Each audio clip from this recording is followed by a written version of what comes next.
Happy Friday, everyone. Welcome to the Wall Street Blockchain Alliance's Crypto Roundup for June 12th, 2026. We're almost halfway through the year.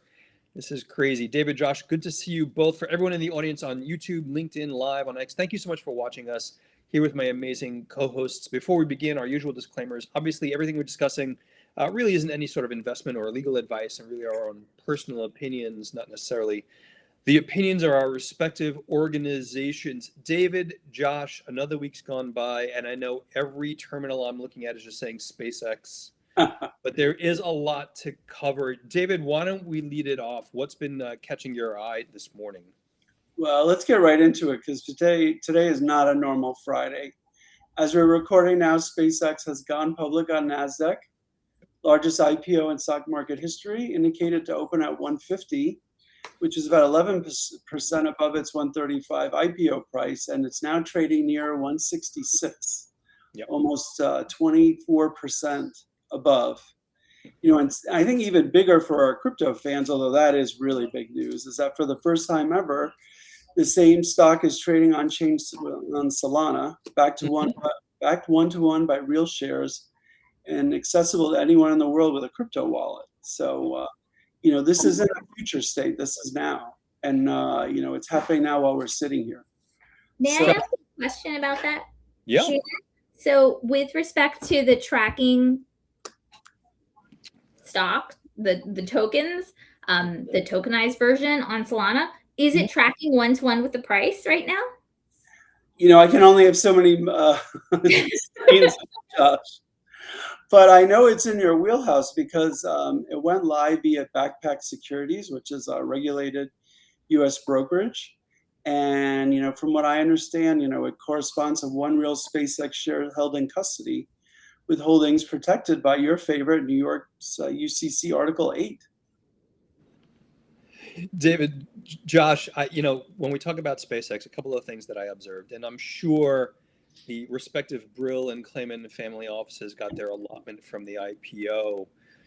There's been a lot of conversation, David, about the rotation away from crypto caused by the big IPOs. SpaceX happened today, Anthropic coming up, OpenAI coming up. There really is this nine-digit billion investment and rotation into the AI stocks very broadly and into kind of the star stocks of SpaceX. I'm actually pleasantly surprised, David, that the price action has held up for crypto. And there's more to it, right? There's the dynamics of the macro conversation. We'll talk about PPI and CPI in a bit later. I was sort of pleasantly surprised that Bitcoin held above 64 for a little bit this morning. David, did I overread the importance of the rotation away from crypto to AI based on that? Well, look, I think all main sectors had rotation away from the underlying shares where people are looking to raise money to buy SpaceX. So I think, Bitcoin and crypto, as well as the other, whether it be other AI stocks, other space stocks, or other NASDAQ stocks, so a lot of selling, raised capital for it. I think the bigger reason why maybe Bitcoin has been holding up well is that, yesterday President Trump said we seem close to be signing this MOU with Iran.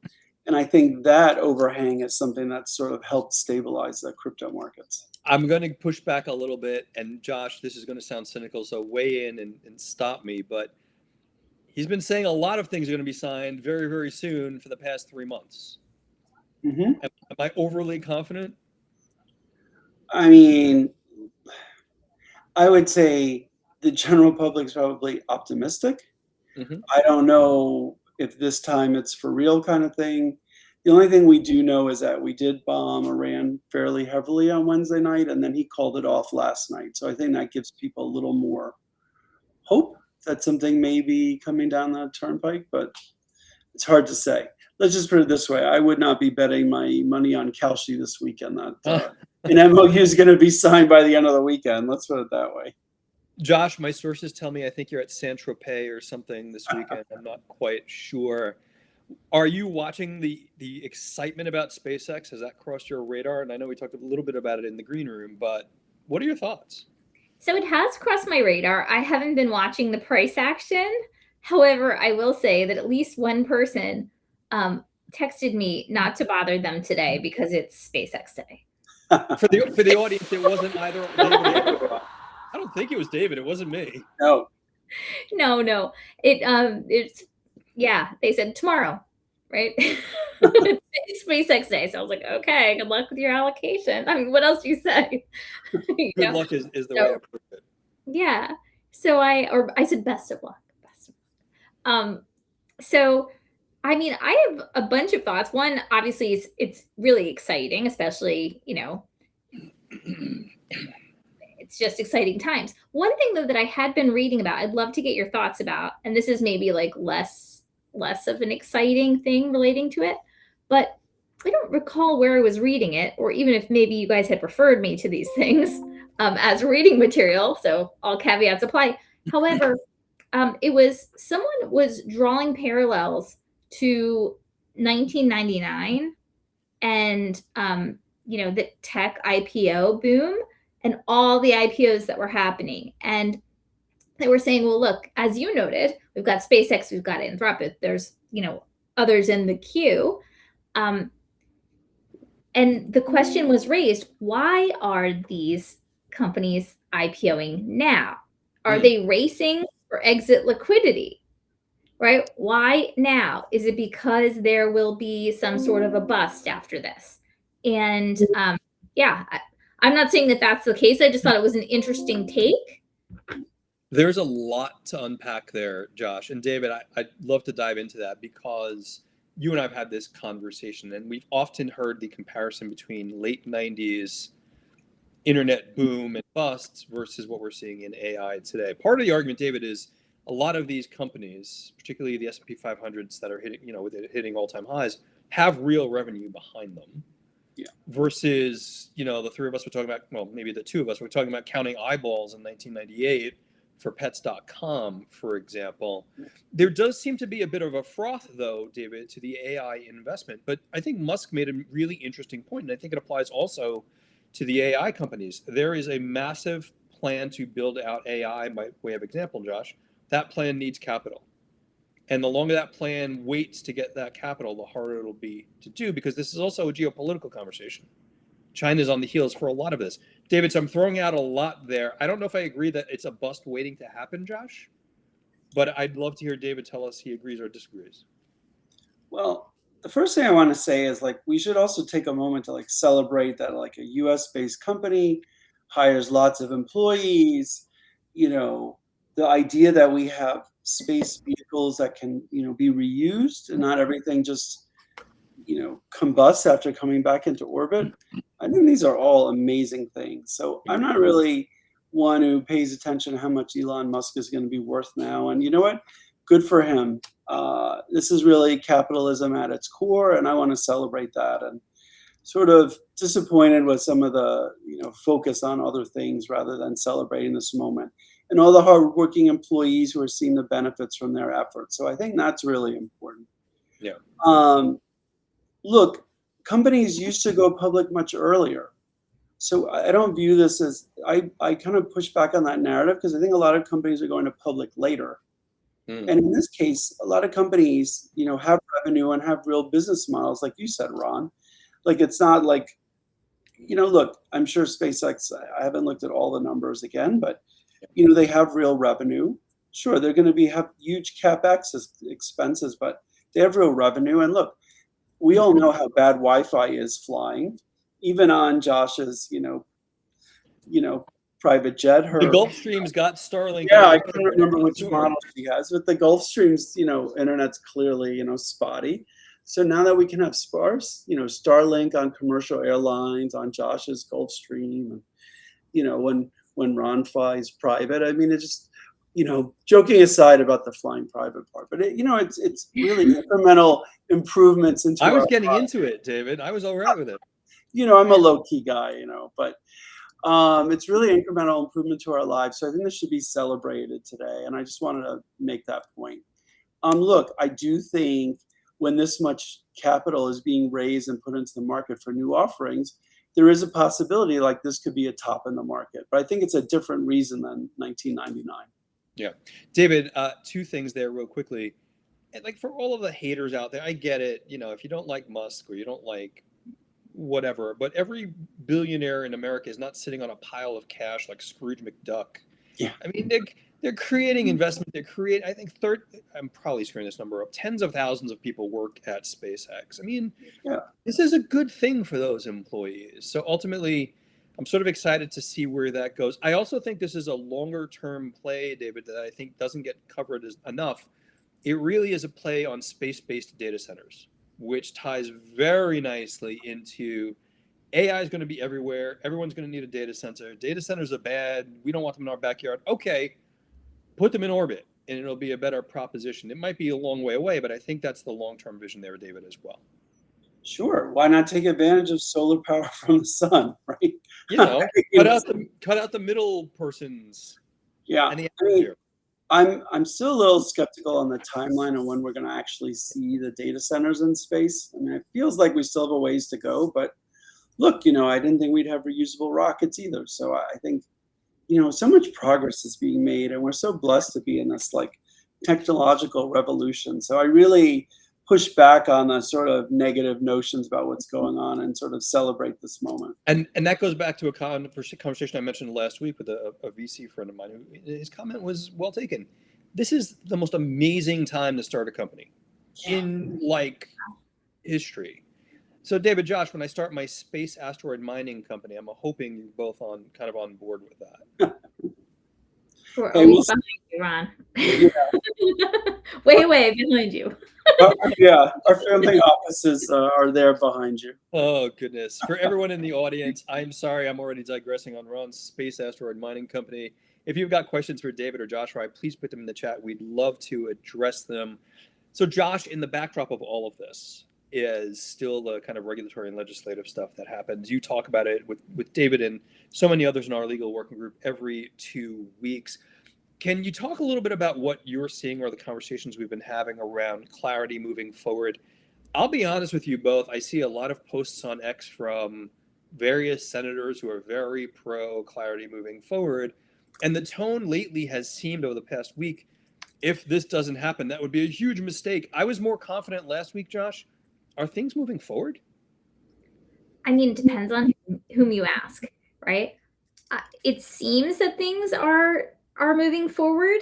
Mm-hmm. I mean, I've heard some dates thrown out, including July 4th to mark, you know, the 250th anniversary of our country as a date. I think, though, that I've also read that prediction markets that previously had been saying a 70% likelihood, we're now saying a 50% likelihood. Now, whether that has any basis in reality, not sure. But as far as I can tell, I mean, people are still talking about it. Clients, in some cases, I know of at least one instance in which a client has said that they don't want to make certain final decisions because they want to take into account clarity if it becomes law. So I think that's interesting. But in terms of whether I think it's happening, I think it's happening. It is interesting to your point, not necessarily now, but in other instances where you said, like, look, a few months ago, people were like, it's do or die time. And now we're entering the summer and, you know, the date keeps getting pushed further. So, yeah, I mean, what do you think? I mean, David Brill, what does your crystal ball say? Oh, boy. Look, I think, like Cynthia Lummis said, I think it's closer than ever. But there's still a lot of work to do, like we've talked about.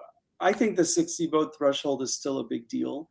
Mm-hmm. Will we see at least 10 Democrats come aboard? I think that's really a big deal. I think finalizing ethics and what that looks like is a big deal. And like I've said to both of you, and I said when we met with one of the, senators that we met with, it has to be on par with other asset classes, and crypto shouldn't be singled out in any way regarding ethics. And look, we have a crowded legislative calendar too. I mean, there's a lot going on that needs to get done. And I think, like Adam Golberg said, once the August recess comes and everybody starts running for their renewal terms, or whether it be in the House or the Senate. I think that's really the time where things stop. So I think that's really the bottom line as far as I'm concerned. I think those are the real three things. And let's give Senator Lummis credit for like keeping the focus on it and being a proponent of it. You see how excited SpaceX Day is. There's dings going on in the background. There's dogs barking. My monitor is blowing up. David, Josh, really good points. And I want to do that shout out real quickly for Adam Golberg, who does a lot of the policy commentary for us from Figure. He's the product counsel there. Amazing guy. So Adam, if you're watching, if you've got comments, please weigh in. We're definitely going to bother you at the next legal working group session. Anyway, David, Josh, in the backdrop of all of this as well is kind of the economic data. Josh, I tried to go light on you guys this week. I didn't text too much about CPI and PPI.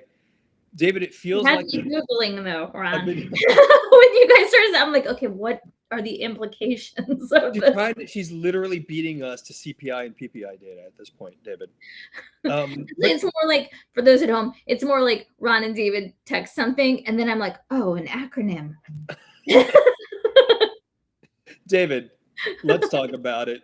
And Josh, is the economy running as hot as some people report it as? David, my argument is it's not. There are challenges because you and I parsed through the data a bit. Tell me where you're seeing the hottest parts of the inflation information. You're on mute, buddy. Amber is getting very agitated that clarity hasn't been passed yet. I just wanted to let you know that. She's been barking in the background. She's kind of like, why hasn't it been passed yet? And so she's been like very agitated about it. But, we can't blame her, can we?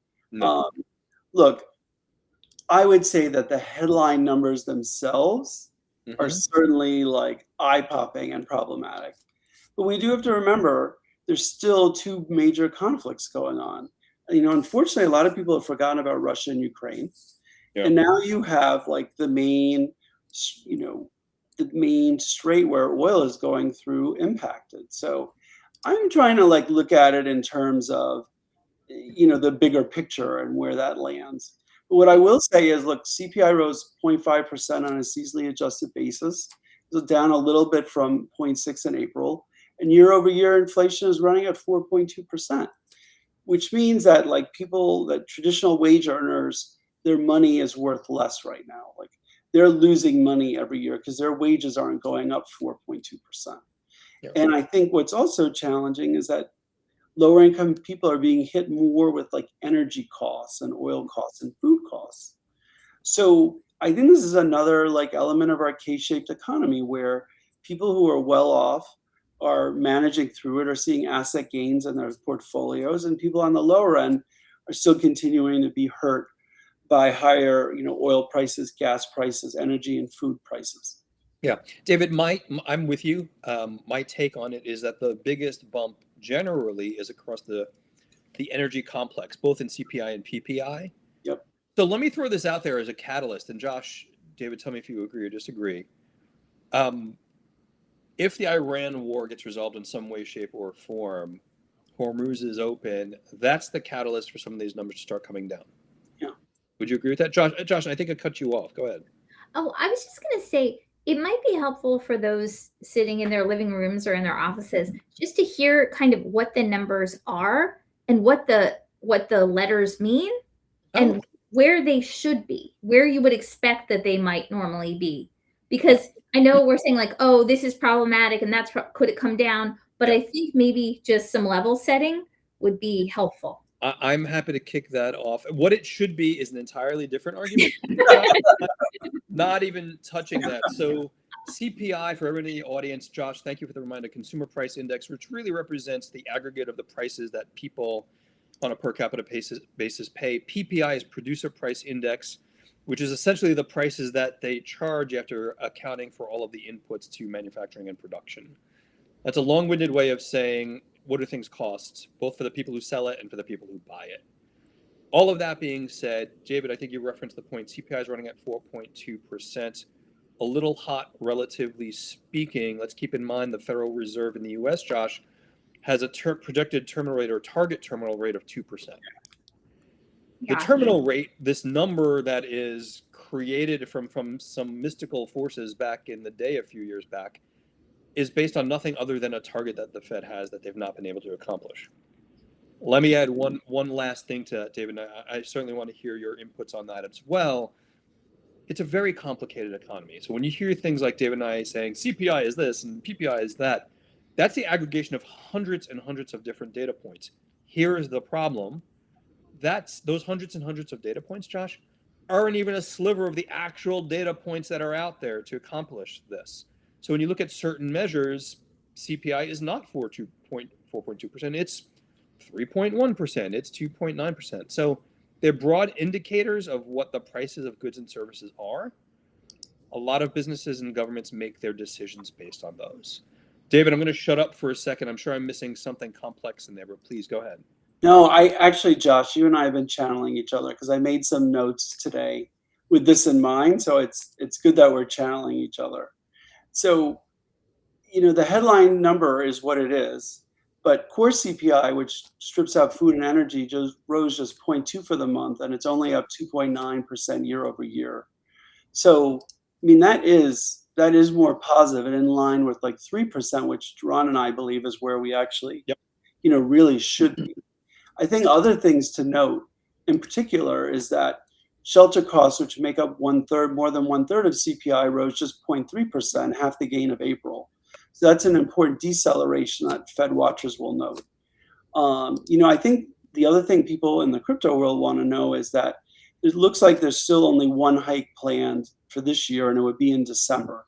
Mm-hmm. So, even a Fed on hold with a potential December hike is a headwind for risk assets, including crypto, and it reinforces the macro pressures we've been talking about our space. So I think that's the way I think about it, and hopefully more digestible for our listening community. I've got one more thing, Josh, to add to that, because you opened this Pandora's box of nerdydom that David and I talk about a lot. The other thing, David, for the audience, the key measure the Federal Reserve in the U.S. looks at is neither of those. It's actually called something called PCE, which is personal consumption expenditure prices, personal consumption expenditures, which is a horrible benchmark, David. It strips out food and energy.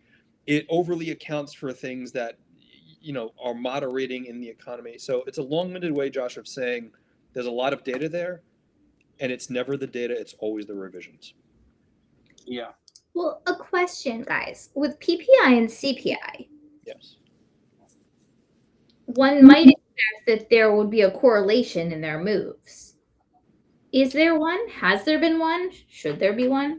There's not an immediate correlation because it's such a large economy that when you see changes in PPI, for example, they don't automatically disseminate out or spread out through the economy into CPI. And I thought I had read an economist not too long ago. David, you might know better than I. The lag, Josh, can be anywhere from 6 months to 9 months, depending on how long and how quote unquote transit. That makes sense. That makes sense when. Yeah, and it's everything from how it's produced to how it's delivered to where it's delivered. So by the time it gets to CPI, you and I and David buying stuff, it could be months later. Yeah.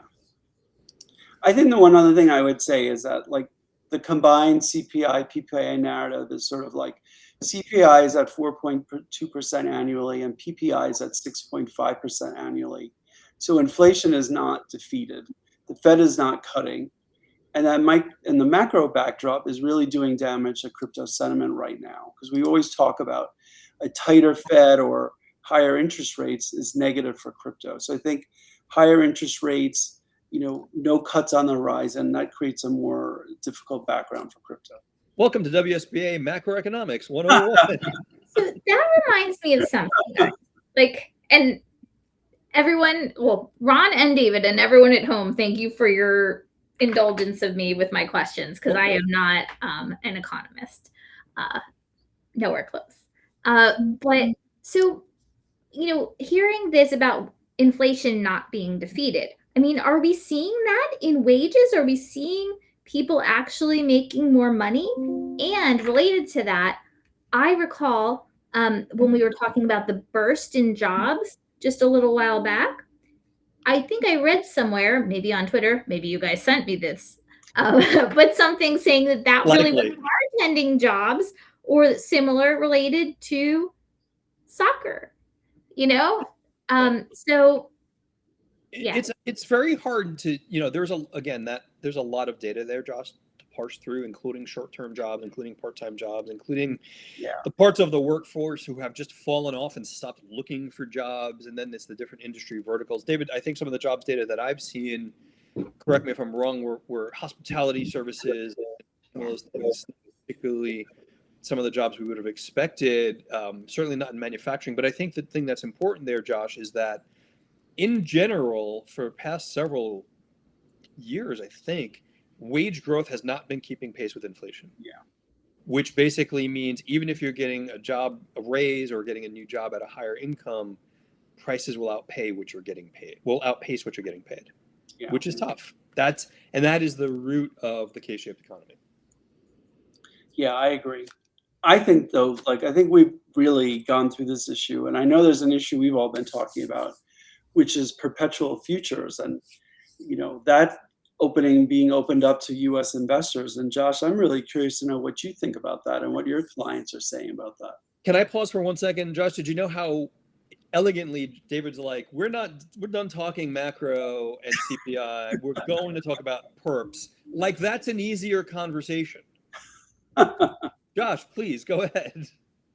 I mean, I think people are excited about it. I think people see this as a huge area of growth. I mean, I do think questions about leverage, right, are always, and risks relating to liquidations and things like that. Those are on people's minds just because some investors potentially may not understand the risks, or as we've seen, liquidations happen. But yeah, I mean, I think people are excited. I don't know that I have more depth to add about that, but I'd love to know what you guys think and what you're seeing. Can I weigh in on that, Josh and David? David, I'm with you on the importance of perps, and I sort of, the entrepreneur part of me looks at that and says, this is really fascinating. It's evolving a new market. It really is. And, the information from crowds is important. Perps market, we can tie in prediction markets there as well. I do worry about some of the stuff Josh referenced, particularly leverage. Mm-hmm. I worry about the retail market simply because they may not know enough and see eye-popping returns. Mm-hmm. And it brings me back to what are disclosures supposed to be in these ecosystems? I don't think anyone's really talking about that enough, David. So the reason why I'm excited about perps coming onshore is that, according to crypto.com, derivatives made up, more than 70% of all global crypto trading.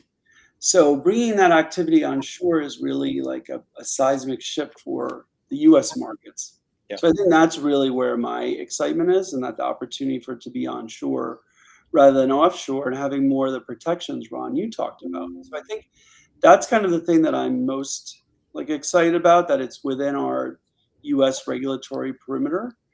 And look, again, you know how I feel about things. I sort of caveat emptor, and I think people just need to take responsibility for the levels of trading they do and the levels of risk that they take. But I do think if we are bringing this under the umbrella of the CFTC rather than, pushing it all offshore, that's beneficial for both traders, investors, and the public in the U.S. I agree with you on that. Josh, go ahead. I'm sorry.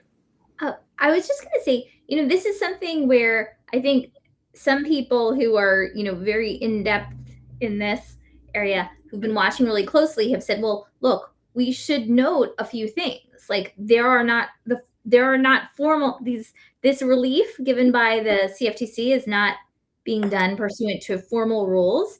And actually, my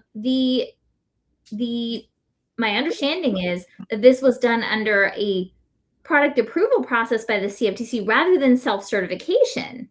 And the CFTC issued a statement, a policy statement, saying basically that perp derivatives are going to be looked at case by case, which is different, right? That's different from just self-certification.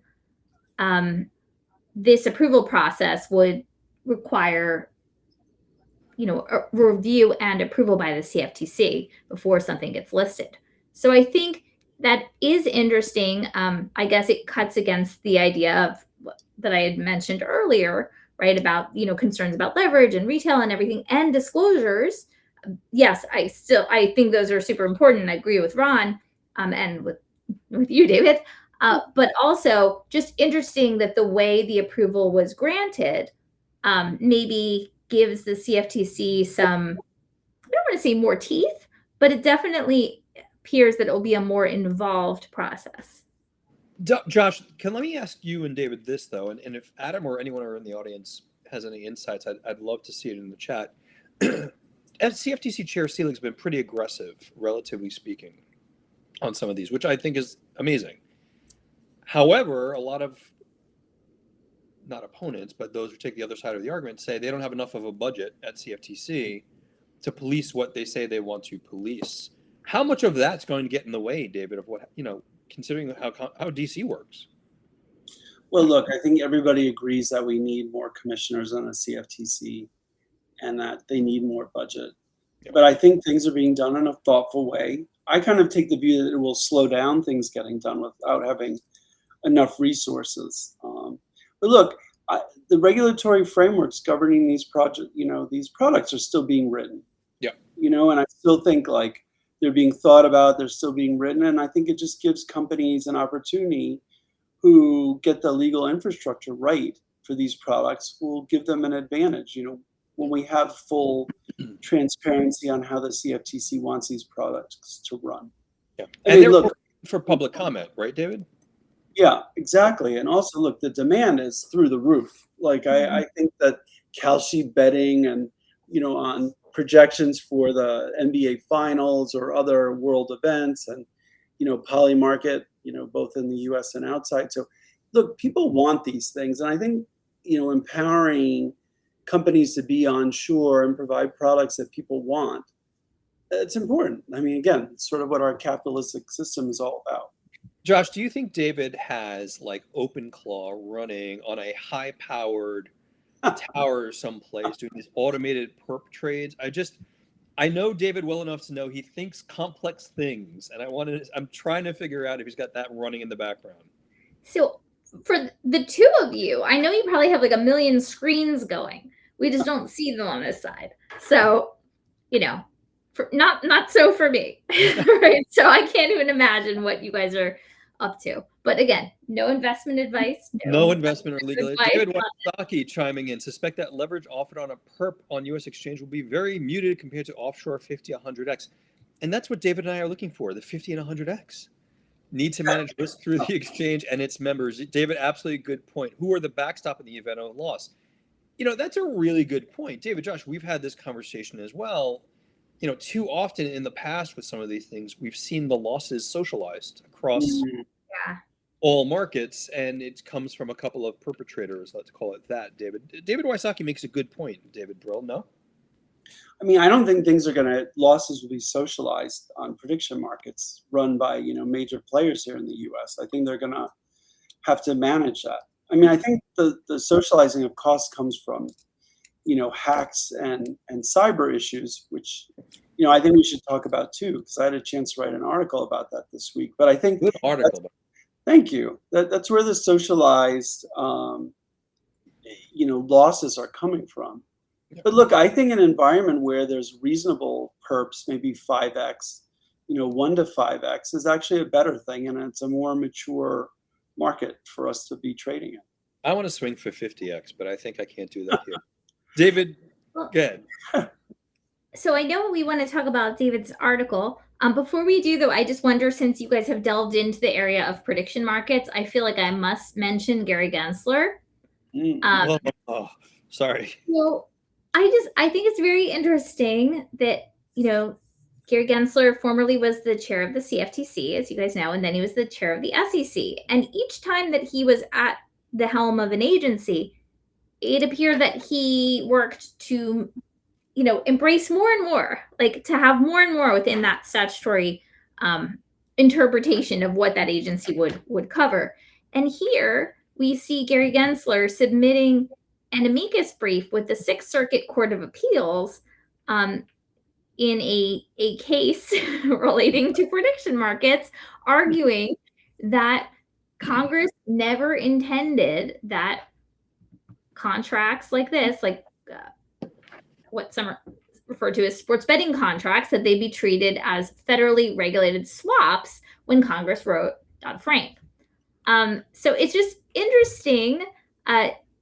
Gensler, of course, he led the CFTC. He worked on those swap rules, and now he's basically arguing against the position that the CFTC is now taking. He is, it seems, taking the state side, right, and saying that if you allow the CFTC to take jurisdiction, then it's overriding the rights of certain states that have permitted this type of legal betting. So just very interesting turn of events. And I do have to wonder, what is going on? What is motivating him? Like, is he somehow in cahoots with the states? I don't want to say cahoots because I don't think anyone's doing anything bad here, but I'm just trying to, I wish I had a crystal ball. I can't help myself, David. I gotta dive into this. And again, I do not know former Chair Gensler. I've never met the man. But there are a few people I've seen in my work life who see a new innovation and automatically have this sense that it has got to be bad. And hearing conversations just like, well, Congress never intended for it. Well, all right, the investment world's a different world from the orange groves for the Howey test as well.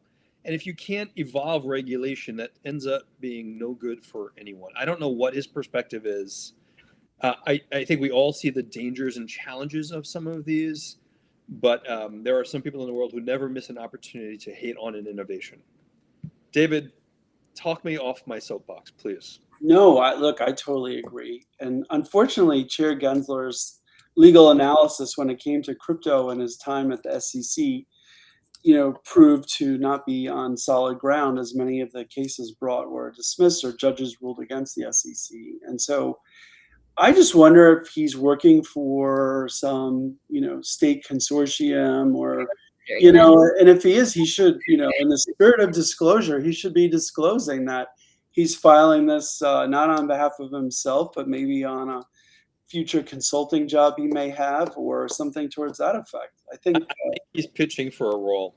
Yes, I think so too. And I think it's unfortunate. I just think that, I think his time would be better spent elsewhere. Yeah. That's what I would say. And if former Chair Gensler is watching, nothing personal. I don't know you. It is what it is in this ecosystem. Speaking of conspiracy theories, Josh, can I tangent a little bit? Sure. I don't know if it's a conspiracy theory. That's probably overstating the conspiracy theory. But, the three of us and so many folks in the markets have been talking about stable coins. I think, David, correct me if I'm wrong, the latest number I've seen on global market cap for stable coins is over $300 billion. And I saw the news recently, we might have spoken about it already, about JP Morgan and Citi and two or three others coming together for their deposit token network, whatever they're calling it. And the headlines were really fascinating to me, David, because they were all like, to counter the threat of stablecoins, this consortium of banks is getting together to do something. Why is it still perceived as this zero-sum game, David? I don't know. I kind of take a different look. I just think stablecoins are becoming like financial plumbing, that institutions that understand it the earliest are going to have the most to gain. Look, Western Union's come out with their own stable coin. SoFi Bank created their own stable coin. I just think that the more advanced players in terms of strategy and looking to incorporate it into financial plumbing are getting ahead of it and looking for ways to incorporate it. I mean, look, we can't forget that stable coins are in competition with fractional reserve banking, and why not own stable coins and earn some level of rewards north of the 0.15% people earn in savings accounts. I mean, candidly, if we as consumers could get, real market rates on our savings accounts, I think that would be the ultimate competition that, banks could give towards fighting with stablecoins. Like, if the savings accounts went up to 3 or 4%, maybe there'd be a different narrative around all these. And David, even, on the assumption that people know that 0.15% is really not a good rate of return on your savings account, even with the banking ecosystem currently in the US, if you locked it up in a CD for 3 or 6 months, you're still getting less than half the return that's available on some of these other products. Yeah, look, I really think that this is just getting more and more integrated in our financial plumbing. Like I said, I worked on projects, when I was doing consulting, where we were helping companies reimagine what, rails look like, payment rails look like. And so I just think this is really, the train's left the barn, Genius has been approved. Yep. I think companies are looking to make Genius Act stable coins, to meet the regulatory burdens. And I think we're just going to see a lot more of these going forward. Josh, and if you didn't notice, you probably know this about us already. David and I hate idle money. It's got to be doing something, and sitting there at 0.15% just drives us bonkers. Well, you guys inspire me. Yeah, I think I'm not kidding. I know that sounded like very hokey, but like really, you guys inspire me. Then I got an eye roll. You guys really make me think about the stuff that I, isn't normally in my normal thing. I absolutely love it. I think, I've got to say, I realize that it makes for a really cool narrative in the media to say, oh, the war over stable coins. But honestly, I think if banks also want to do tokenized deposits, have at it. More is more. I don't think it's necessarily zero sum. I hope it's not. I hope we're moving towards an era where, like we've talked about, everything will be tokenized or something like that. And that consumers and others will be the better for it. So I also think, in addition to the list of stablecoin issuers that you mentioned, SocGen Forge and SocGen, you guys know, I had worked on the launch of their USD CV, right? And some of their things relating to your CV. So there are banks that are totally, on the cusp or have been on the cutting edge in terms of stablecoins. I just think, I shouldn't even say what sells newspapers. It's obviously different thing, but headlines are one thing. But yeah. I think, as we've talked about before, when the two alternatives are both digital, we've moved the needle here. I'm with you. David, Josh, we're running up on time. I would like to carve out a little bit of today's session and talk to the audience directly. David, Josh, I had the opportunity to loiter around New York City this past week, going to a couple events. Look, it's a couple of shout outs. Paige Connor, Suzanne Morsfield, Kit Tran, the team at WSBA member, Luca. Wonderful team, wonderful event on Tuesday evening. Our friends at Seward and Kissel, I was at that event as well that they had on Wednesday afternoon. So shout out to Brett Cotler and Anthony Tu-Sekine and the team. They're really great thought leadership and colleagues kind of getting together. David, Josh, the two immediate questions I got at each of those events when I showed up, would you like to know what it is? Where's Josh? Where's David? So yes, you two have a fan base of people saying, Ron, great to see you. Where's Josh? Ron, great to see you. Where's David? I don't know. I'm happy to call them if you'd like. But anyway, all kidding aside, the great events, there's a lot of stuff to do in New York City. Josh, I know you want to cover some other stuff as well. I'm sorry to cut you off, but I did have to talk to the audience about how difficult it is to live with your popularity, both of you. Josh, go ahead. I do have to say, when I was in Paris the other week, Ron, someone asked me how you were doing. So they were saying that you're fantastic. And David, as on the day of the announcements, when I announced I changed my profile and you also made your announcements, someone wrote and said, well, I hope you guys will still be doing the crypto roundup. So I think it's probably the same for all of us. We just see different angles. And I don't mind it, Josh. Totally kidding. It's always a privilege talking about the two of you to any friends and colleagues in the industry. But we got to talk about crypto, Mom. Yes. So I have to say, when I saw Hester Peirce's post linking to her speech, her speech is called Purse Out, Remarks at the U.S. Chamber of Commerce Capital Markets Summit. And when she did the post, it said purse and then parens, if I'm remembering correctly, like almost, and then out. I don't know. I was going to say I have an irrational attachment to her being an SEC commissioner, but maybe it's not irrational. I'm just so appreciative of what a strong voice, even at times when it was anything but the popular view. And I think I'm just so thankful that Commissioner Peirce has been there and really taken up the cause of our industry. I am so excited to see what she does next. And I just hope that there will be, and I'm sure there will be someone to take up the mantle, so to speak. But I think she is a very tough act to follow. And So if you're watching this, Commissioner Peirce, thank you so much. Thank you. And call us, please. We'd love to have you on the show. Yeah, I want to echo Josh's sentiments.